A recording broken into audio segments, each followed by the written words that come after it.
जय श्री राम दोस्तों, आज मैं आपके लिए कहानी लेकर आई हूँ जिसका नाम है किताबों की चोरी। एक समय की बात है, एक छोटे से शहर के एक स्कूल में दो लड़के पढ़ते थे। उनका नाम था राज और रमेश। वे दोनों बहुत अच्छे दोस्त थे। वे हमेशा साथ रहते और हर समस्या का सामना मिलकर करते थे। लेकिन उनकी दोस्ती को एक नई दिशा तब मिली जब उन्हें स्कूल में कुछ अजीब घटनाओं का पता चला।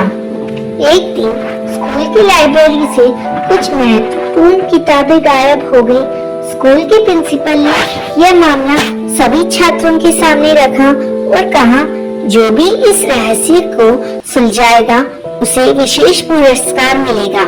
राज और रमेश ने इस चुनौती को स्वीकार किया और अपनी जासूसी की जादूगरी शुरू कर दी। दोनों दोस्तों ने सबसे पहले स्कूल के सभी संदिग्ध जगहों पर निरीक्षण किया। उन्होंने देखा कि लाइब्रेरी की खिड़की थोड़ी सी खुली थी। उन्होंने वहां के पैरों के निशान भी देखे। राज ने अपनी नोटबुक में सभी जरूरी चीजें लिखी और रमेश ने मोबाइल से वहां भी सभी तस्वीरें खींच ली। उन्होंने अपनी खोजबीन के दौरान कुछ संदिग्ध व्यक्तियों की लिस्ट बनाई। इनमें स्कूल के चौकीदार, कुछ टीचर और कुछ छात्र भी शामिल थे। लेकिन असली चोर कौन था, इसका पता लगाने के लिए उन्हें और मेहनत करनी पड़ी। एक रात वो दोनों स्कूल के पीछे के दरवाजे से अंदर गए और कि एक शख्स खामोशी से लाइब्रेरी की ओर बढ़ रहा था। राज और रमेश ने बिना समय गंवाए उसका पीछा किया। जैसे ही वो शख्स लाइब्रेरी के अंदर गया, राज और रमेश ने उसे रंगे हाथों पकड़ लिया। वो शख्स और कोई नहीं बल्कि स्कूल का नया लाइब्रेरियन था। उसने किताबें चुराने का अपराध स्वीकार किया और बताया कि वो उन किताबों को बेचकर पैसे कमाने की योजना बना रहा था। राज और रमेश ने प्रिंसिपल को पूरी कहानी बताई और सारे सबूत सौंप दिए। प्रिंसिपल ने उनकी बहादुरी की तारीफ की और उन्हें विशेष पुरस्कार भी दिया। स्कूल में सभी छात्रों ने राज और रमेश की जासूसी के काम की सराहना की। दोस्तों, इस कहानी से हमें यह सीख मिलती है कि सच्चे दोस्त हमेशा साथ रहते हैं और किसी भी समस्या का सामना मिलकर करते हैं। उनकी जासूसी कौशल और टीम वर्क ने उन्हें स्कूल का हीरो बना दिया। साथ ही यह कहानी हमें यह भी दर्शाती है कि जब हम मिलकर काम करते हैं तो कोई भी रहस्य छिप नहीं सकता। जय श्री कृष्णा। राधे राधे। लंका सन की राजा और चींटियों की चतुराई। सनातन का राजा लंपट सिंह बहुत ही संकी स्वभाव का शेर था। अपने उत्पटांग और मूर्खतापूर्ण कारनामों से उसने वन के जानवरों का जीना मुश्किल कर दिया था। यह कब क्या फैसला कर बैठता कोई नहीं बता सकता था। लंपट सिंह का मंत्री भोलू खरगोश बहुत ही बुद्धिमान था। वो कई बार महाराज से अपनी आदत बदलने का अनुरोध कर चुका था, पर महाराज पर उसका कोई असर नहीं हुआ। भोलू भी लंपट सिंह की आदतों से अब तंग आ चुका था। एक दिन लंपट सिंह को मिठाई खाने की इच्छा हुई। उन्होंने तुरंत अपने सेवकों को मिठाई लाने का हुक्म दिया। कुछ ही देर में सेवकों ने कई तरह की रसीली और स्वादिष्ट मिठाई महाराज के सामने परोस दी। लंपट सिंह ने पेट भरकर मिठाई खाई। मिठाई खाने के बाद उन्हें जोरों से नींद आने लगी, इसलिए बिना मुंह धोए ही अपने राजमहल में जाकर वो अपने बिस्तर पर खर्राटे लेने लगा। मिठाई खाते समय थोड़ी सी मिठाई लंपट सिंह की मूंछों पर भी चिपक गई थी। इधर मिठाई की मीठी महक सूंघकर चींटियों का एक दल वहां पहुंचा। धीरे धीरे चींटियों का दल लंपट सिंह की मूंछ की ओर बढ़ने लगा, पर तभी एक बुजुर्ग दादी चींटी, जो कि लंपट सिंह के स्वभाव से परिचित थी, उसने सबको रोकते हुए कहा, कोई आगे मत बढ़ना। अगर लंपट सिंह जाग जाए तो हम सब बुरे फंसेंगे और लेने के देने पड़ जाएंगे। पता नहीं ये संकी राजा हमें क्या सजा दे बैठे, पर चींटियां कहाँ मानने वाली थी। उन पर तो मिठाई खाने की धुन सवार थी। एक छोटी चींटी जिसके मुंह से बराबर पानी टपकता था बोली, दादी जी अब घबराइए नहीं, हम महाराज की मूंछ पर लगी मिठाइयों को इतनी सफाई से खाएंगे कि उन्हें पता भी नहीं चलेगा कि कोई उनकी मूंछ पर बैठा है। और अगर वो जग भी गए हो तो हमें यहाँ से 9-11 होने में वक्त ही कितना लगेगा। इस पर बूढ़ी चींटी कहती है, बच्चों मेरा काम था तुमको समझाना, अब आगे तुम जानो। वैसे मैं तो अब भी कहती हूँ कि यहाँ से चलकर हमें कहीं और भोजन तलाशना चाहिए। इस संकी राजा का कोई भरोसा नहीं है। दादी चींटी ने सब चींटियों को एक बार फिर से समझाने की कोशिश की, पर अन्य चींटियां मिठाई की लालच में लंपट सिंह की मूंछ पर जाकर मिठाई खाने लगी। कुछ चींटियां मिठाई खाने के चक्कर में लंपट सिंह के नाक में भी घुस गई। नाक में अन्य चींटियों के घुसते ही लंपट सिंह को जोर से छींक आई और उसकी नींद भी टूट गई। नींद टूटते ही लंपट सिंह ने गुस्से में दहाड़ लगाई। दहाड़ सुनते ही कई चींटियों के प्राण निकल गए। बाकी बची हुई कुछ चींटियां सिर पर पैर रखकर भाग गई। चींटियों को भागता देख लंपट सिंह को गुस्सा 7वें आसमान पर पहुंच गया। उन्होंने तुरंत अपने मंत्री भोलू खरगोश को बुलाया और कहा, भोलू तुम जाकर पूरे वन में ये ऐलान कर दो कि कल से हमारे वन में एक भी चींटियां नजर नहीं आनी चाहिए और सभी चींटियों को आज शाम तक यह वन छोड़ देने को कहो। यह मेरा आदेश है। इस पर भोलू खरगोश कहता है, लेकिन महाराज एक छोटी सी गलती के लिए इतनी बड़ी सजा। भोलू ने लंपट सिंह को बहुत समझाना चाहा। इस पर लंपट सिंह कहता है, मैंने जो कह दिया वही मेरा आखिरी फैसला है, मैं आगे कुछ सुनना नहीं चाहता। भोलू अब समझ गया कि महाराज को समझाना बेकार है, वो वहाँ से चला गया। भोलू ने जब चींटियों को जाकर लंपट सिंह द्वारा दी गई सजा के बारे में बताया तो सारी चींटियों में खलबली मच गई।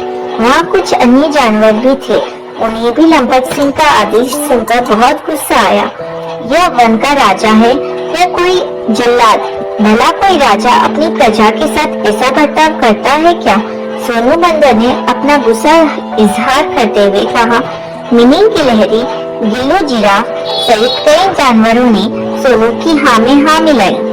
महाराज की मूंछों पर लगी थोड़ी सी मिठाई ही तो खा रहे थे हम, कोई चोरी या कत्ल थोड़ी ही कर रहे थे। बस इतनी सी बात के लिए वन छोड़ने की सजा? छोटी चींटी मुंह फुलाकर बोली। दादी चींटी जो काफी देर से चुप बैठी थी वो भी झुंझलाकर बोली, मैंने तो पहले ही तुम सबको आगाह किया था, लेकिन तुमने मेरी बात नहीं सुनी। अब बोरिया बिस्तर समेटकर चलो दूसरे वन में मिठाई खाने। आप लोग शांत हो जाइए, ये वक्त लड़ने का या एक दूसरे की गलतियां ढूंढने का नहीं, बल्कि कोई ऐसा उपाय सोचने का है जिससे चींटियों को इस वन से ना जाना पड़े और हमें इस संकी राजा से भी छुटकारा मिल जाए। भोलू खरगोश ने बीच बचाव करते हुए कहा। सभी लोग बैठकर उपाय सोचने लगे। अचानक भोलू खरगोश बोला, मिल गया उपाय, और फिर उसने सभी जानवरों का अपना उपाय बताया। शाम होते होते सभी चींटियां सोनार वन छोड़कर चली गई।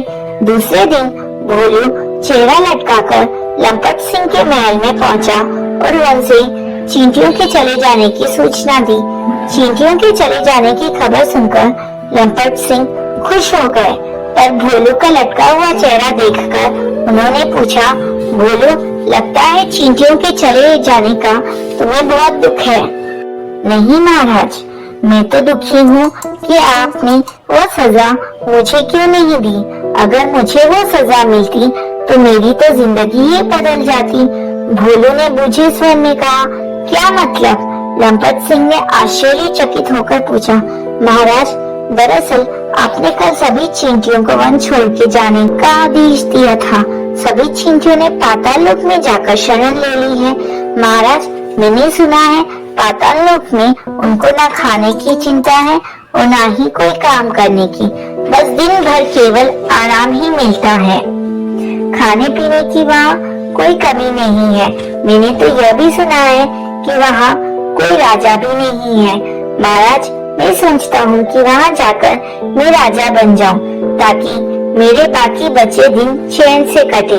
भोलू ने अपनी उदासी का रहस्य खोला। महाराज, मैं सोचता हूँ कि वहाँ जाकर मैं राजा बन जाऊँ ताकि मेरे बाकी बचे दिन चैन से कटे। भोलू ने अपनी उदासी का रहस्य खोला। इस पर लंपट शेर कहता है, हरगिज नहीं, मेरे रहते कोई दूसरा राजा नहीं बन सकता, चाहे वो पाताल लोक ही क्यों ना हो। अगर पाताल लोक में कोई राजा बनेगा तो वो मैं बनूंगा। मुझे जल्दी ही वहाँ जाने का रास्ता बताओ, लंपट सिंह ने कहा। इस पर भोलू खरगोश ने सिर झुकाकर कहा, ठीक है महाराज, जैसी आपकी इच्छा। आज रात को मैं आपको पाताल लोक ले जाऊंगा, आप तैयार रहिएगा। रात होते ही भोलू लंपट सिंह को साथ लेकर पाताल लोक जाने के लिए निकल पड़ा। अंधेरा होने की वजह से लंपट सिंह को कुछ दिखाई नहीं दे रहा था, पर भोलू उनका हाथ पकड़कर आगे बढ़े जा रहा था। एक बड़े कुएं के पास रुककर भोलू बोला, महाराज, आ गई आपकी मंजिल, यही है पाताल लोक जाने का रास्ता, आप इसमें उतर जाइए। नीचे सभी लोग आपका इंतजार कर रहे हैं, पर मेरी एक विनती है, पाताल लोक का राजा बनने के बाद मुझे वहाँ का मंत्री बनाइएगा आप। अंधेरा होने की वजह से लंपट सिंह को कुआं दिखाई नहीं दिया। उन्होंने सोचा कि यही पाताल लोक जाने का रास्ता है। वो खुश होकर बोला, जरूर जरूर, पहले मैं जाकर पाताल लोक का राजा बन जाता हूँ, फिर तुम्हें मंत्री बनाऊंगा। इतना कहकर उसने कुएं में छलांग लगा दी। कुएं में गिरते ही लंपट सिंह जोर से चिल्लाए, अरे भोलू, मुझे यहाँ पाताल लोक जाने का रास्ता नजर नहीं आ रहा है, मुझे यहाँ से बाहर निकालो, मेरा तो यहाँ दम घुट रहा है। इस पर भोलू कहता है, महाराज, पाताल लोक जाने का रास्ता नहीं बल्कि ये यमलोक जाने का रास्ता है। अब आप वहीं जाकर राजा बनिए। कुएं से ऊपर से झांक कर भोलू देखता है, उधर लंपट सिंह के कुएं में छलांग लगाते ही सभी जानवर और चींटियां जो कि पास ही छिपे हुए थे बाहर निकल आते हैं। लंपट सिंह जैसे सरकी और मूर्ख राजा से छुटकारा मिलने की खुशी में सबने भोलू को गोद में उठा लिया। तभी दादी चींटी बोली, लंपट सिंह से छुटकारा दिलवाकर तुमने हम सबका भला किया है भोलू। तुम्हारी काबिलियत को देखकर हम आज से तुम्हें इस वन का राजा बना रहे हैं। अन्य सभी जानवरों ने भी तालियों की गड़गड़ाहट के साथ इस प्रस्ताव का समर्थन किया। दोस्तों, इस कहानी से हमें यह सीख मिलती है कि अन्याय का अंत अवश्य होता है। जब कोई राजा अत्याचार करता है तो अंततः उसे परिणाम भुगतने ही पड़ते हैं। न्याय और सच्चाई की हमेशा जीत होती है। बुद्धिमत्ता का महत्व। एक बुद्धिमान व्यक्ति या शासक केवल समझदारी और चतुराई से ही समस्याओं का समाधान कर सकता है और समाज में शांति स्थापित कर सकता है। किसी भी संकट में उबरने के लिए सामूहिक सहयोग और सही रणनीति का होना अनिवार्य है। ये कहानी हमें यह सिखाती है कि समझदारी और न्याय का मार्ग हमेशा सही और स्थिर समाधान की ओर ले जाता है। जय श्री कृष्ण, राधे राधे। नटखट चिड़िया। सोनी चिड़िया बहुत नटखट थी। वो अपनी माँ पायल चिड़िया के साथ रहती थी। पायल सोनी से कहती है, सोनी, मैं दाना लेने जा रही हूँ, तो घर के पास ही रहना, इधर उधर मत जाना। तब सोनी कहती है, अच्छा माँ, मैं यहीं पास में खेलती रहूंगी। अगले दिन पायल चिड़िया घर पर ही बैठी थी, तभी उसकी पड़ोसी कुटकुट कबूतर आया। कुटकुट कहता है, पायल बहन, तुम्हारी सोनी ने तो नाक में दम करके रखा है। इस पर पायल कहती है, क्या हुआ कुटकुट भाई? कुटकुट कहता है, मैंने कई महीनों से दाना इकट्ठा करके एक बोरी में रखा था ताकि बरसात के मौसम में दाने के लिए मुझे इधर उधर ना भटकना पड़े। कल इसने मेरे जाने के बाद उस बोरी में चोंच से सुराख कर दिया, जिससे सारे दाने नीचे गिरते रहे और जंगल में फैल गए और जंगल के सारे पक्षी मेरा दाना खा गए। इस पर पायल कहती है, ये कुटकुट भाई क्या कह रहे हैं, तूने इनका दाना जंगल में बांट दिया। सोनी कहती है, माँ मैंने कुछ नहीं किया, ये झूठ बोल रहे हैं। तब कुटकुट कहता है, एक तो चोरी, ऊपर से सीना जोरी। मेरे पास 10 चिड़िया हैं, गवाही देने को मैं तो इस मामले को जंगल की पंचायत में ले जा सकता हूँ, तब तुम दोनों को पता लगेगा। पायल कहती है, अरे कुटकुट भाई, इतनी सी बात है, क्यों बढ़ा रहे हो? तो ये लो, आप मेरा दाना ले जाओ। यह कहकर पायल कुटकुट कबूतर को एक बोरी दाना दे देती है। उसके जाने के बाद पायल सोनी को बहुत डांटती है। पायल कहती है, तेरी शरारतें बढ़ती जा रही है। पहले भी तूने मिट्ठू तोते की सारी मिर्ची पानी में गिरा दी थी, तेरा कुछ इंतजाम करना ही पड़ेगा। सोनी कहती है, मुझे माफ कर दो माँ, मैं अब ऐसा नहीं करूँगी। पायल कहती है, सोच ले, अगर तूने अब शरारत की तो मैं तेरी शादी कालू कौवे के साथ करा दूंगी। यह सुनकर सोनी चिड़िया डर जाती है। कुछ दिन बाद गांव से टोनी कबूतर जंगल में आता है। वो बहुत सीधा साधा सा था। सोनी चिड़िया को उसके बारे में पता लग जाता है। वो उसे परेशान करने की एक तरकीब निकालती है। जब टोनी कबूतर अपने घर में बैठा था तो सोनी चिड़िया उसके घर पहुंच जाती है। टोनी कबूतर कहता है, तुम कौन हो? इस पर सोनी कहती है, तुम इस जंगल में नए आए हो, मुझे नहीं जानती। मैं जंगल के राजा की खास सेनापति हूँ। इस जंगल में जो भी आता है उसे यहाँ रहने का किराया देना पड़ता है। कल से जितना भी दाना लाओ उसका आधा राजमहल में जमा करा देना। टोनी कहता है, लेकिन मैंने तो इसके बारे में नहीं सुना। सोनी कहती है, जो जंगल का कानून नहीं मानते उन्हें जंगल की जेल में डाल देते हैं। अब बताओ, कर चुकाना है या जेल जाना है? टोनी कहता है, ठीक है, मैं कल जाकर आधा दाना राजमहल में जमा कर दूंगा। तब सोनी कहती है, नहीं, कल से हम खुद आकर ले जाएंगे। अगले दिन से सोनी चिड़िया हर दिन टोनी कबूतर से दाना लेकर अपने घर लाकर रख लेती है। इसी तरह कुछ दिन बीत गए। एक दिन टोनी कबूतर अपना घर छोड़कर जाने की तैयारी कर रहा था। तभी कुटकुट कबूतर उसके पास आकर जाने की वजह पूछता है। टोनी कबूतर उसे सारी बात बता देता है। उसके बाद दोनों पायल चिड़िया के घर पहुंच जाते हैं और सोनी की शिकायत करते हैं। पायल कहती है, हे भगवान, समझ नहीं आता इसका मैं क्या करूं। कुटकुट भाई, आप ही कोई रास्ता बताओ।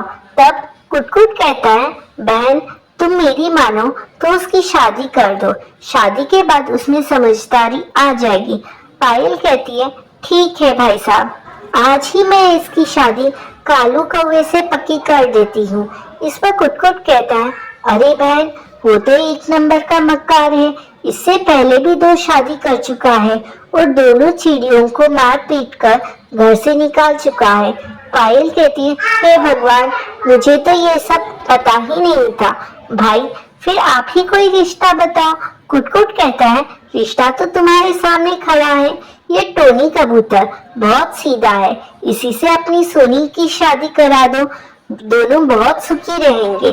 कुछ दिन बाद सोनी चिड़िया और टोनी कबूतर की शादी हो जाती है। शादी के बाद सोनी चिड़िया टोनी से माफी मांगती है और वो शरारत करना बंद कर देती है। चतुर चिड़िया। एक दिन की बात है, एक चिड़िया आकाश में उड़ान भर रही थी। रास्ते में उसे गरुड़ मिल जाता है। गरुड़ उस चिड़िया को खाने को दौड़ता है।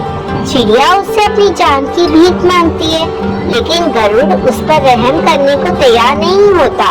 तब चिड़िया उसे बताती है कि मेरे छोटे छोटे बच्चे हैं और उनके लालन पालन के लिए मेरा जीवित रहना जरूरी है। तब गरुड़ इस चिड़िया के सामने एक शर्त रखता है कि मेरे साथ दौड़ लगाओ और अगर तुमने मुझे हरा दिया तो मैं तुम्हारी जान बख्श दूंगा और तुम्हें यहाँ से जाने दूंगा। गरुड़ इस बात को जानता था कि चिड़िया का उसे दौड़ में हराना असंभव है, इसलिए उसके सामने इतनी कठिन शर्त रख देता है। चिड़िया के पास इस दौड़ के लिए हाँ करने के अलावा और कोई विकल्प नहीं बचता। लेकिन चिड़िया को इस बात का अंदाजा हो जाता है कि गरुड़ को दौड़ में हराना नामुमकिन है, लेकिन फिर भी वो इस दौड़ के लिए हाँ कर देती है। पर वो गरुड़ से कहती है कि जब तक ये दौड़ खत्म नहीं होता वो उसे नहीं मारेगा। गरुड़ इस बात पर राजी हो जाता है। दौड़ शुरू होती है। चिड़िया फट से जाकर गरुड़ के सिर पर बैठ जाती है और जैसे ही गरुड़ दौड़ के आखिरी स्थान पर पहुंचता है, चिड़िया फट से उड़कर लाइन को पार कर लेती है और जीत जाती है। गरुड़ उसकी चतुराई से बहुत प्रसन्न होता है और उसको जिंदा छोड़ देता है। चिड़िया तुरंत ही वहां से उड़ जाती है और अपने रास्ते चल देती है। बच्चों, इस कहानी से हमें यह सीख मिलती है कि कठिन परिस्थितियों में हालातों पर रोना नहीं चाहिए, बल्कि समझदारी और चतुरता के साथ मुसीबत का सामना करना चाहिए। विरोधी या कार्य आपकी क्षमता से ज्यादा मजबूत हो तो इसका मतलब यह नहीं कि आप पहले से ही हार मानकर बैठ जाएं, बल्कि समझदारी और धैर्य से बैठकर समस्या का समाधान ढूंढना चाहिए। अपने ऊपर विश्वास रखना चाहिए कि हम किसी भी हालत में जीत सकते हैं। कई सालों पहले की बात है। एक जंगल में एक बरगद का पेड़ था। उस बरगद के पेड़ पर एक बगुला रहा करता था। उसी पेड़ के नीचे एक बिल में एक सांप भी रहता था। वह सांप बड़ा ही दुष्ट था। अपनी भूख मिटाने के लिए वह बगुले के छोटे छोटे बच्चों को खा जाया करता था। इस बात से बेचारा बगुला बहुत परेशान था। एक दिन की बात है, सांप की हरकतों से परेशान होकर बगुला नदी के किनारे जाकर बैठ गया। बैठे बैठे अचानक उसकी आंखों से आंसू आ गए। बगुले को रोता हुआ देख नदी में से एक केकड़ा बाहर आया और बोला, अरे बगुला भैया, क्या बात है? यहाँ बैठे बैठे आंसू क्यों बहा रहे हो? क्या परेशानी है? केकड़े की बात सुनकर बगुला बोला, क्या बताऊं केकड़ा भाई, मैं तो उस सांप से परेशान हो गया हूँ। वो बार बार मेरे बच्चों को खा जाता है। घोंसला चाहे जितना भी ऊपर बनाओ, वो ऊपर चढ़ ही जाता है। अब तो उसके कारण दाना पानी लेने के लिए भी घर से कहीं जाना भी मुश्किल हो गया है। तुम ही कोई उपाय बताओ। बगुले की बात सुनकर केकड़े ने सोचा कि बगुला भी तो अपना पेट भरने के लिए उसके परिवार वालों और दोस्तों को खा जाता है। क्यों ना ऐसा कोई उपाय किया जाए कि सांप के साथ साथ बगुला का भी खेल खत्म हो जाए। तभी उसे एक उपाय सूझा।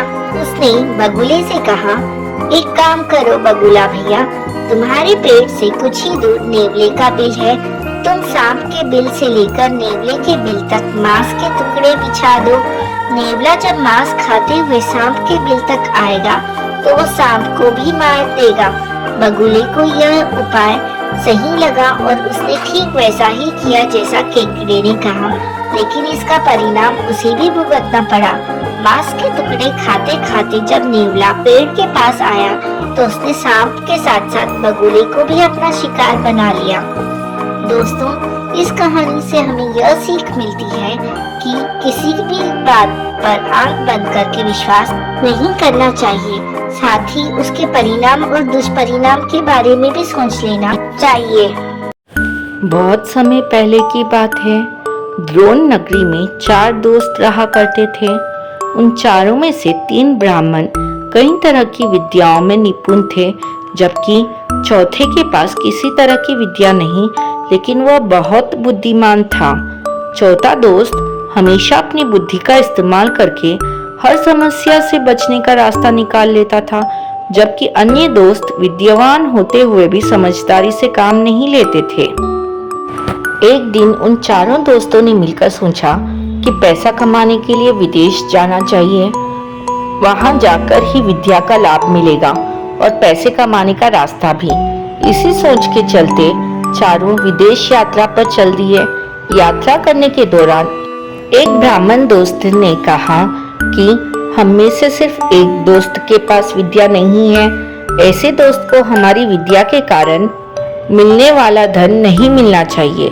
वो घर वापस जा सकता है। इस बात पर काफी देर चर्चा करने के बाद दूसरा दोस्त इस बात से सहमत हो गया, लेकिन तीसरे दोस्त ने कहा कि ऐसा करना ठीक नहीं होगा। हम सभी बचपन से दोस्त थे और अब यह फैसला लेना गलत होगा। हम जो कुछ भी कमाएंगे उसमें 4 हिस्सों में बांट देंगे। इस बात पर सबने हामी भरी और सभी विद्या का चमत्कार लोगों को दिखाने के लिए आगे की ओर बढ़ने लगे। यात्रा के दौरान जंगल से गुजरते हुए उन्हें एक मरा हुआ शेर दिखा। सभी ब्राह्मणों ने कहा कि हम अपनी विद्या के चमत्कार से इस शेर को जिंदा कर देंगे, इससे हमें बहुत यश और कीर्ति मिलेगी। तीनों ब्राह्मण दोस्त उसे जिंदा करने में लग गए, लेकिन चौथे बुद्धिमान दोस्त ने उन्हें ऐसा करने से मना किया।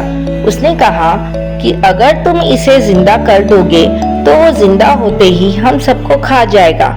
चौथे दोस्त के बहुत कहने के बावजूद तीनों दोस्त नहीं माने। उनमें से एक ब्राह्मण शेर की अस्थियों को समेटने लगा, तो दूसरा उसके अंक को और तीसरा उसके शरीर में प्राण डालने की कोशिश करता रहा। तीनों को अपनी अपनी विद्या का इस्तेमाल करते देख चौथा दोस्त डर गया। उसने अपने सभी मित्रों से कहा, ठीक है, तुम लोग अपने मन की करो, लेकिन मुझे पेड़ पर चढ़ जाने दो। इतना कहकर चौथा दोस्त झट से पेड़ पर चढ़ गया। वहीं अन्य दोस्त मिलकर अपनी सिद्धियां और विद्याओं के बल से उस शेर को जीवित करने की कोशिश में लग गए। देखते ही देखते शेर जिंदा हो जाता है और शेर जैसे ही जिंदा होता है वो अपने आसपास 3 ब्राह्मणों को देखता है और उन्हें मार डालता है, जबकि पेड़ पर चढ़ा चौथा ब्राह्मण दोस्त अपनी समझदारी से बच जाता है। बच्चों, ये कहानी हमें यही सीख देती है कि विद्या के नशे में चूर होकर किसी काम को नहीं करना चाहिए। हर काम को करते हुए उसके अच्छे और बुरे दोनों परिणामों के बारे में सोचना जरूरी है। सिर्फ विद्या में निपुणता ही नहीं, बल्कि बुद्धि का होना भी जरूरी है।